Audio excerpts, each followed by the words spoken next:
An elite Ukrainian drone unit founded by volunteer IT experts is becoming a crucial part of the resistance against invading Russian forces.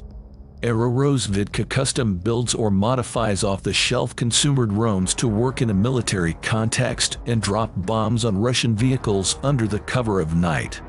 The unit was founded in 2014 in response to Russia's annexation of Crimea and Russian-backed groups launching a separatist insurgency in the Donbas region. Tech-savvy volunteers came together to design machines for drone-based aerial reconnaissance to support the Ukrainian army.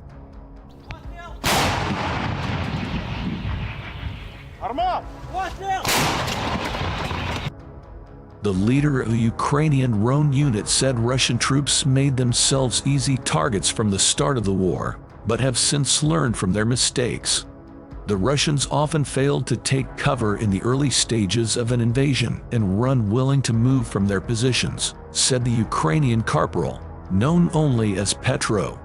He spoke with Stefan Weichert, a freelance journalist who reported last month near the front lines for the Daily Beast.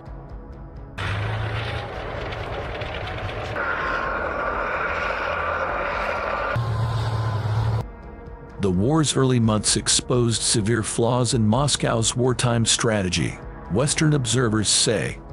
Between February and July 2022, Russia lacks competent junior leaders on the ground who can lead their units effectively, the Royal United Services Institute, a British defense think tank, wrote in November.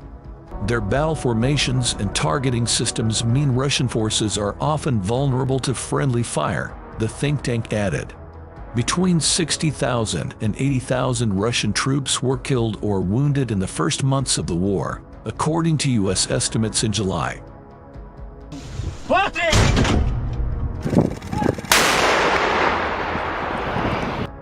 Russia is also likely to lose about half of its main battle tanks deployed in Ukraine, the Pentagon said in November.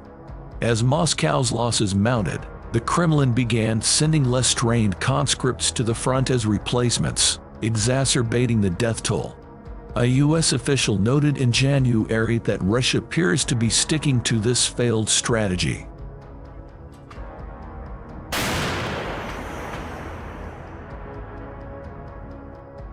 Today's brutal footage shows Ukrainian drones dropping F-1 hand grenades on a squad of Russian troops in a hideout, resulting in heavy casualties.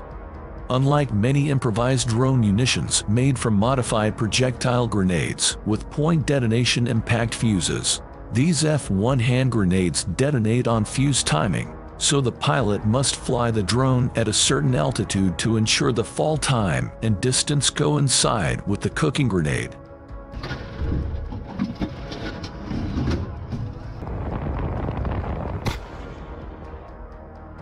Denmark and the Netherlands will jointly donate 14 Leopard 2 tanks to Ukraine, the two countries announced Thursday. The Netherlands and Denmark today announced our intention to jointly acquire, refurbish and donate 14 Leopard 2A4 tanks for Ukraine, a joint statement from the country's defense ministers said. Dutch Defense Minister Kajsa Ollongren said Ukrainians are continuing their fight against the Russian aggressor, and their determination is a strong motivation for the Netherlands to continue its military support.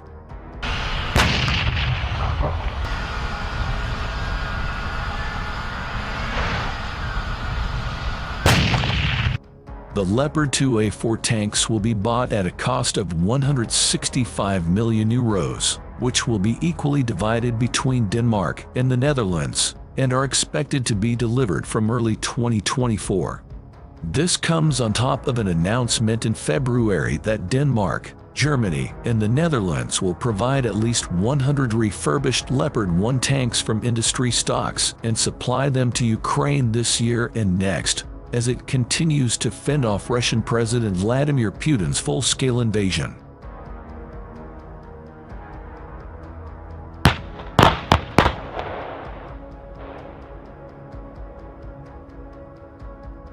On Friday, defense ministers from more than 50 countries will convene in Ramstein, Germany, to discuss the coordination of military support to Ukraine.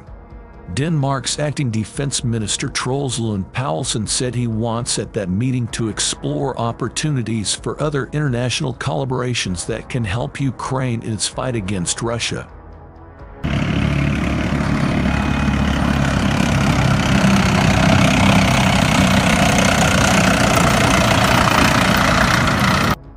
Ukraine's government formally requested accelerated accession to join NATO in September last year.